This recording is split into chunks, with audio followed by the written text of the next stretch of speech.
Welcome back, everybody, to Transit Tangents. My name's Chris. And I'm Lewis. And today we are going to dive into a topic that I'm pretty excited about, and that is everything urban trails. Yeah. This is a huge initiative all around the country right now where more cities are starting to invest in urban trails in their densified cities, smaller communities, just kind of everywhere. Yeah, and these are basically like off-street ways for people to get around on foot, by bike, all sorts of things like that. That kind of separates individuals and people traveling from cars and whatnot. And some of them do get into woods and whatnot, like you might think of as a trail. And some of them just kind of navigate through the city in the same way that a trail might through the woods. Yeah, they can come in a variety of forms. Yeah, and some of them that we're going to talk about today are very different. Some of them are a little more wildernessy. If that's a word. Wildernessy. Wilderness-like. Some of them are definitely going to be a lot more urban, kind of wide sidewalks that support bicycle and pedestrian traffic and that sort of thing. But before we get into some real-life examples and some real-life experiences that we've had, we want to talk about the urban trails and why they are important. Totally. And I mean, there's a whole list of reasons why these are really good things. They can serve purposes related to transit and helping people get from point A to point B. Obviously, on this show, we talk quite a bit about e-bikes, called the e-bike mentioned here. And how, whether you're on an e-bike, a regular bike, getting around that way is super important. And one of the main ways to encourage more people to do so is to have good, safe infrastructure for people to use to get around. And urban trails is like the top tier of ways for people to get around on bike or on foot, because the level of safety you have being separated from the road is huge. You also get major benefits of just, even for people who want to exercise and have a safe place to go do that. You'll oftentimes see tons of people running and jogging, walking their dogs, taking their small kids out on a bike. They're learning how to ride their bike while their parents walk. All sorts of those experiences are things that you see when you're on urban trails. Yeah, and I want to emphasize the connectivity part. So when we talk about urban trails, usually these are, even if they're in the middle of a really dense city, these are trails that are allowing people to access parts of their community that would be a lot harder to get to if you were just driving your car.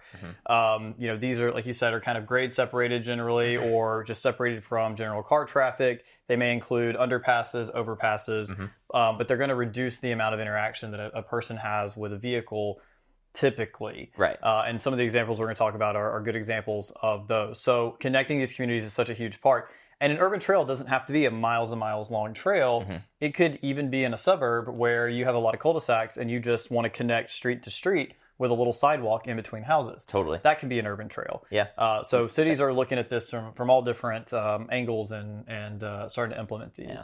And a little bit of a callback if you're interested in those kind of like short connectors and whatnot. A recent video we did on kind of like, can the suburbs be fixed in a degree? We kind of went over a design for a suburb that is in use in Austin, and we're kind of speaking about a Streetcraft video that was done in a previous episode. But they do a really good example of a short connector getting folks from this new development and connecting it to a really good piece of bike infrastructure. I like that we have a recurring cast of characters that we refer back to. So we have Noah from Streetcraft, we have Kelsey from Rethink 35, and our e-bike advocate.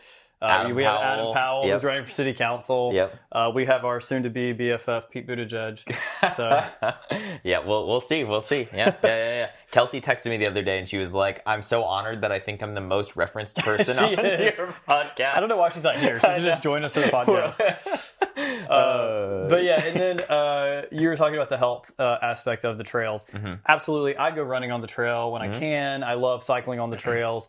But aside from all that, it's also going to make for a healthier environment if more people are using a trail to get from point A to point B and not using their cars. Right. And so many cities are focused on reducing their CO2 emissions that these trails are viable ways to get more people out of their cars and experiencing their city by not releasing CO2. Absolutely. And it's such a good way to do it, and it's like in a way where you're not forcing people to do it, you're just providing such a good alternative. When people have the experience of living near these pieces of infrastructure like urban trails, of course they're going to start using it because they try it for the first time and they're like, wow, this is such a good piece of infrastructure right in my neighborhood.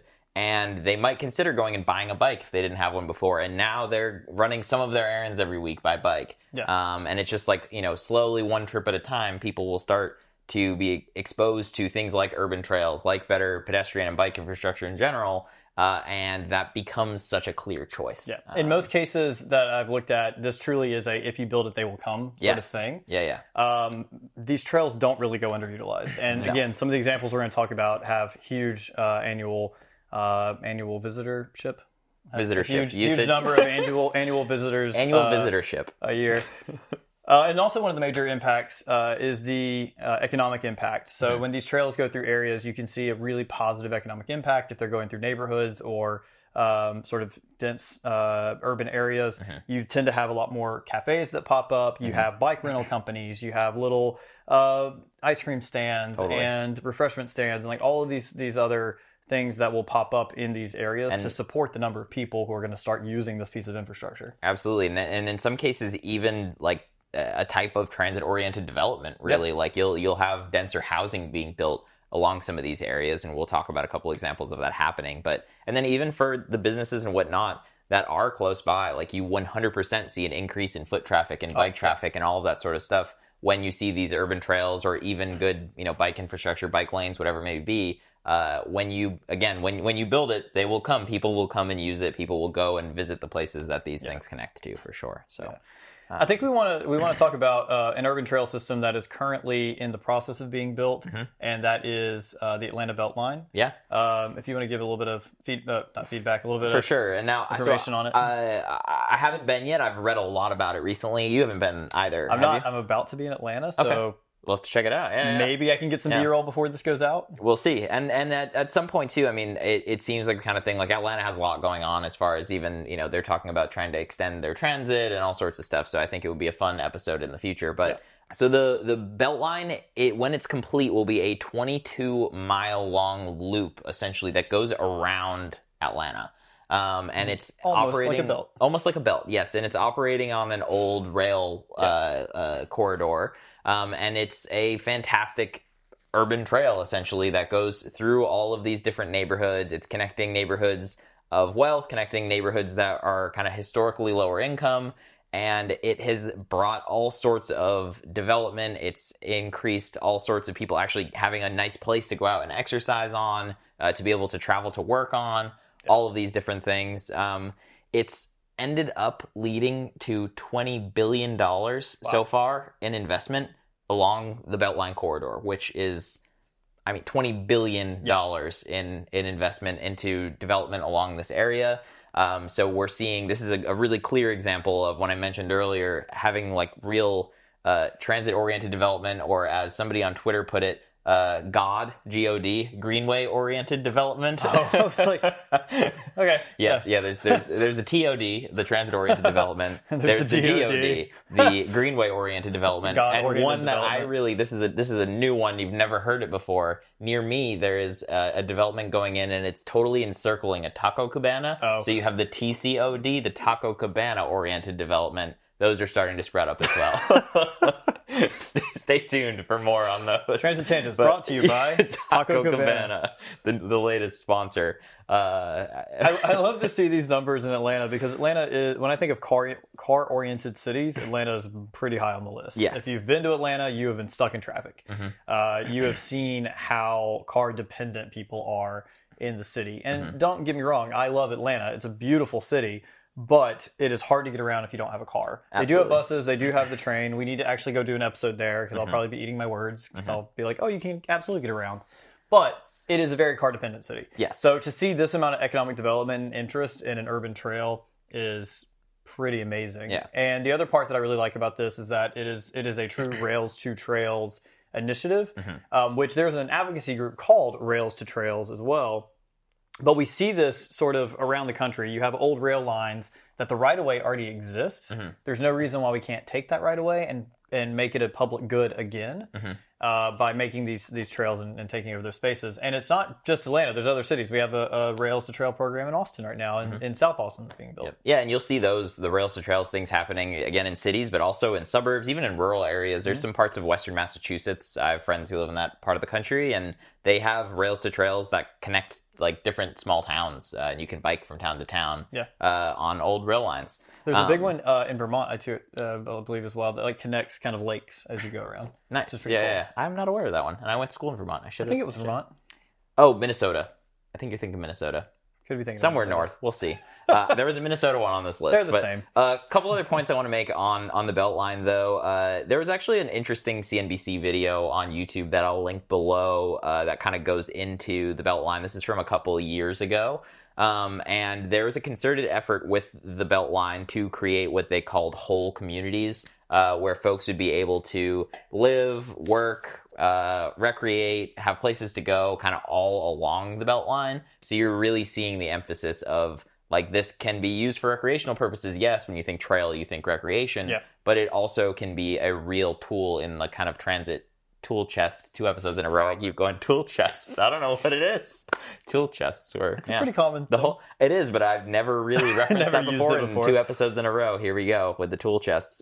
Anyway, so the creating whole communities to be able to have the housing component being built up around it.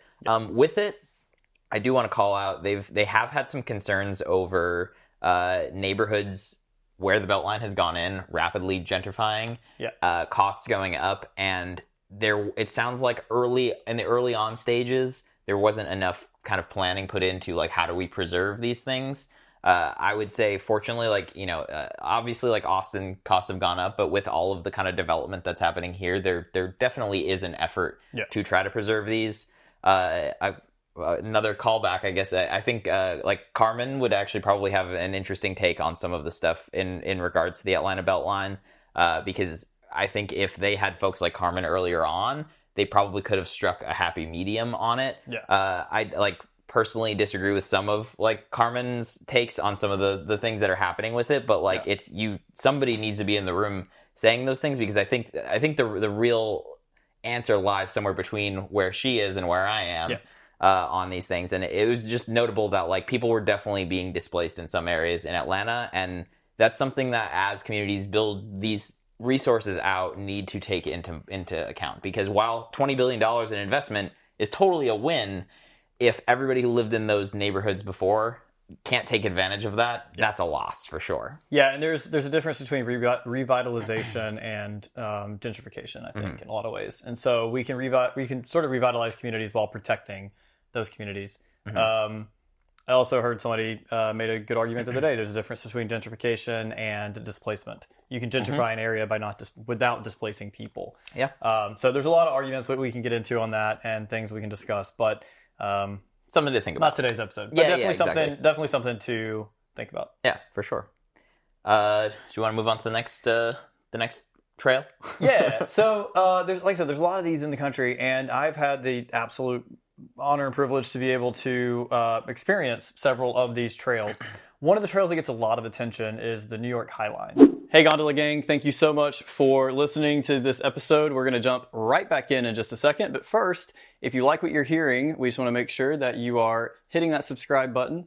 Like the video if you haven't done so already. And we also love reading your comments, so please leave a comment. If you're listening, please consider giving us a rating, preferably 5 stars. I hope you think we deserve it, but I'll let you be the judge of that. I'll take forward the comment. Have you been to New York to the Highline? I have not been on the Highline. Okay. The Highline is awesome. The Highline is an old rail line that, if we go way further back before it's an elevated rail line. If we go way further back before it was elevated, there was a rail line that ran down the street on the west side of New York. And it would literally run through all of the slaughterhouses and everything else and bring livestock into town. It was really well known for traffic fatalities. Many people would get struck by the train. Because it ran at street level. It ran at street level. Many people get struck by the trains, carriages, that kind of stuff, because it literally ran on the street. The city later on decided, let's elevate this rail line. So they elevated it, and it went to a couple factories on that west side of town. Eventually, that went defunct as well. And so you were just left with this abandoned rail line sitting above the street. And they came up with a plan to create an urban trail called the Highline. Now, the Highline, if you've been to New York, if you're a New Yorker, you probably know it is very, very touristy. If we talk about using the Highline as a viable way to commute, it gets a little murky, right? Because it's going to be flooded with tourists and it's going to be harder to kind of navigate through there sometimes. However, the idea of it is still really valid and something that can be done in many, many cities. London is looking at doing something similar to the Highline if they haven't already. But it's a great opportunity to create elevated pedestrian paths that are above street grade, so you don't have to worry about street crossings. They're very safe, and they give you a brand new perspective of your city. They're beautiful. The Highline has been designed in a way that the trail is not just the width of the rail line. It kind of meanders through, and you have little gardens and beautiful areas through it. Nice. It's really, really nice. I'm curious, like, I haven't been to this part of New York. I haven't spent tons of time in New York City in general, but it sounds beautiful. One thing I would be curious about is if pulling all of the people like kind of off of street level and having them above. Like, I think there's a lot of pros to having it be grade separated. I'm thinking of like the accessibility element of it. Being grade separated like that, though, for folks with mobility issues trying to get up and access, how much like access down to the street is there and whatnot. They did provide a lot of elevator access. There's some level access like around Hudson Yards. So it starts or ends, however you want to look at it, in Hudson Yards, and you can easily access it in a wheelchair or if you have any type of mobility. Then in that case, it sounds like a really unique use too of like this old elevated rail line that, and it's like, great for recreation. It's great if you're just trying to skip a couple streets. It has had a big impact on the city. The amount of development along the High Line has really skyrocketed. It also attracts about 8 million visitors a year, so it's already a big touristy city. Right now you have this new tourist attraction, but it's really, really impressive. Nice. And the amount of art and the gardens and everything else, it really feels like this sort of oasis in the middle of the city. And I think that is what these trails can really offer too, right? Because like, especially in dense cities like New York or denser parts of other cities that are like not quite like, there's not a lot of cities in the US that feel like New York, right? But nice outdoor spaces, especially when you have folks living in apartments and whatnot, having those things spread throughout the city close by to those areas can be such a major benefit, both for getting around, but also just for the health side of things, having a safe place to go for a walk or a run or whatever it may be. So, absolutely. The next one, are we going Seawall? This is another one I haven't been to. So you've been to more urban trails than I have, but the next one is the Seawall in Vancouver, Canada. Okay. If you haven't been to Vancouver, it is a phenomenal city. It's beautiful, absolutely beautiful, surrounded by water. It's kind of on this peninsula that makes you feel like you're I guess you're kind of on an island there. It feels like a cleaner, less crunchy version of Seattle, which itself is a cleaner, less crunchy version of Portland. Okay, wow. So the cleaner and crunchy scale of the three Pacific Northwest cities. It gets cleaner and less crunchy the farther north you go. But Vancouver is an absolutely beautiful city, and they have really recaptured their waterfront, which is huge. And the entire sort of central portion of the city is surrounded by the seawall. And the seawall is full of marinas and restaurants and gyms and apartments and anything you can think of.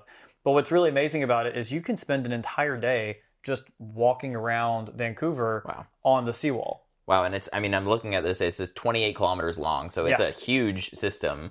And it sounds like you'd be able to use it to get around, but also it's, again, similar to the Highline, like a tourist attraction as well that people want to go and check out. I'm assuming too then there's probably a lot of people who living along this area too.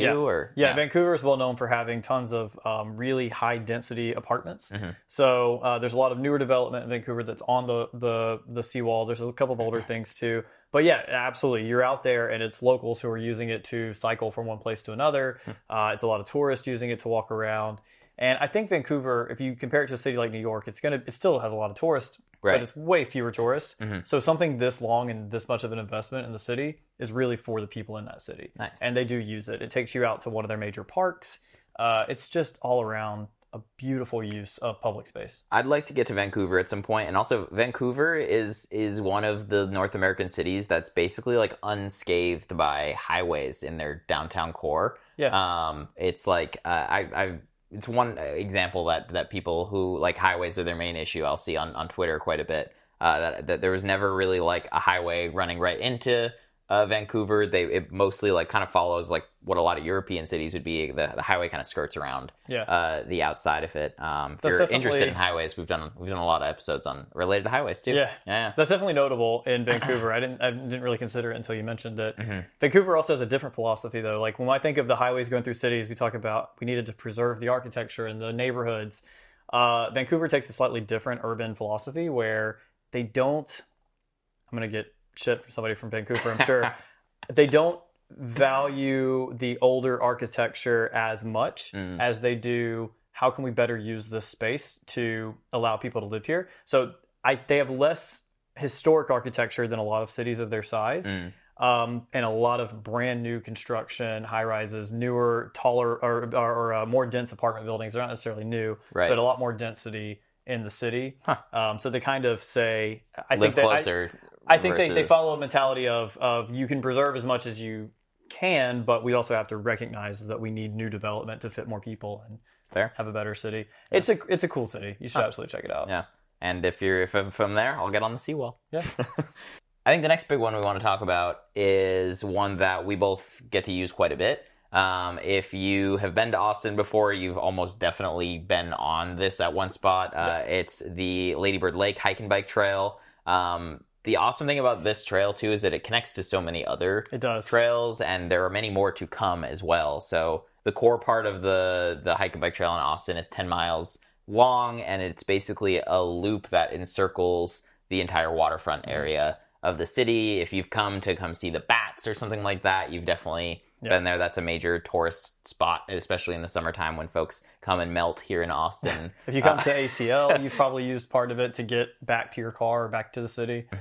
To your car to ACL. If you're driving your car to ACL and you are watching this podcast, shut it off. Shame on you. That's you can get to ACL without your car. You can. Sorry, that absolutely. But anyway, the hike and bike trail is just such an awesome place. You can go almost any time of day, whether it is 110 degrees outside or cloudy and cold, and there will be tons and tons of people biking, riding their bikes, walking with their kids, walking their dogs, playing in some of the parks along the sides of it. It's just such a community gathering place in so many different ways. I would argue that Austin would not be Austin without the hike and bike trail. Yeah. It really wouldn't, because we've really recaptured the riverfront. There's beautiful pedestrian crossings. The Pfluger Bridge, which crosses the river, is great. And I love it. To me, it's like Austin's living room. You go and there's usually somebody playing music. People are just hanging out taking photos. I've been out there and there's been like a juggling thing happening, all kinds of stuff. But the trail is absolutely beautiful. And it's a 10-mile loop, as you said, but it is also the centerpiece of our hub and spoke system of trails. So if you were in Austin and you were trying to get from one side of town or north of the town to the south of the town, you're going to hit this trail at some point. But there's a couple of trails that are notable that come off of it. One of them is Shoal Creek, which is actually an old Comanche trail that is now an urban trail through Austin. You have the trail that goes off to Walnut Creek, which is not too hard to get to from there. That goes all the way out to Manor, which is a suburb of Austin. And you have the Violet Crown Trail. And the Violet Crown is a huge one here in Austin that when I talk about trails that are urban / more wilderness type trails, the Violet Crown Trail takes you from Town Lake all the way down to the Wildflower Center, or it will. There's some gaps. But it'll take you all the way to the Wildflower Center. And a lot of that is through really beautiful wooded greenways. And that one is more of a hiking trail, I would say. It's a hiking trail. There's some bike bypasses on it so that you can take your bike, but it is a beautiful hiking trail that'll take you through the south part of the city. Yeah, and I mean, it's the exciting thing about Austin's system, too, is how much it's growing right now and how much there's there's additional plans, and some of it's actually under construction. So right now, there's the Waterloo Greenway, and I don't know if you've been down there in a while, but if you're familiar with downtown Austin, it also, the hike and bike easily kind of connects to the kind of 4th Street bike lane, and it's about their bike path, and that's about to get even better because right now the Waterloo Trail goes from the hike and bike trail and is essentially starts working its way north towards campus, and they're redoing campus of University of Texas Austin. Some beautiful bridge sections that are I'll include some footage of it right here because I rode by it the other day and stopped. it looks amazing. It's going to be top tier urban trail. That is going to be such a major connector for that side of downtown. We also have one that I believe is going to start construction next year that goes on the east side of the city and connects to the Country Club Creek Trail. That is being extended through southeast Austin, which is kind of a part of town that is a little bit more, like, I don't want to call it neglected, but I would say, like... No, I agree. It's neglected. And it's going to provide a connection to a lot of more affordable apartment complexes and whatnot, and connect from Mabel Davis Park in Southeast Austin all the way to the hike and bike trail. So folks who live in that part of town will have access by bike or by foot all the way to downtown and points all over the city. I am so impressed by the people who had the forethought to really focus on beautifying the city and focusing on these trails. And in Austin, it's really notable because we had our Austin heroes, Roy and Ann Butler, who were huge in advocating for cleaning up the waterfront and making these beautiful trails, but they were also backed by Lady Bird Johnson. I was just about to say, I went to the Presidential Library not that long ago, actually, for the first time, and there's a whole section on Lady Bird Johnson's efforts here, and that's former President Lyndon B. Johnson's wife, Lady Bird Johnson, if you're not familiar. We have the LBJ Presidential Library here in town. He has a huge legacy of the city. Their daughter is still in the city and has been a big advocate for beautification and for trails and urban forestry. So, it's a very impressive family, and the impact they had in Austin, you can see the direct impact by going to the hike and bike trail.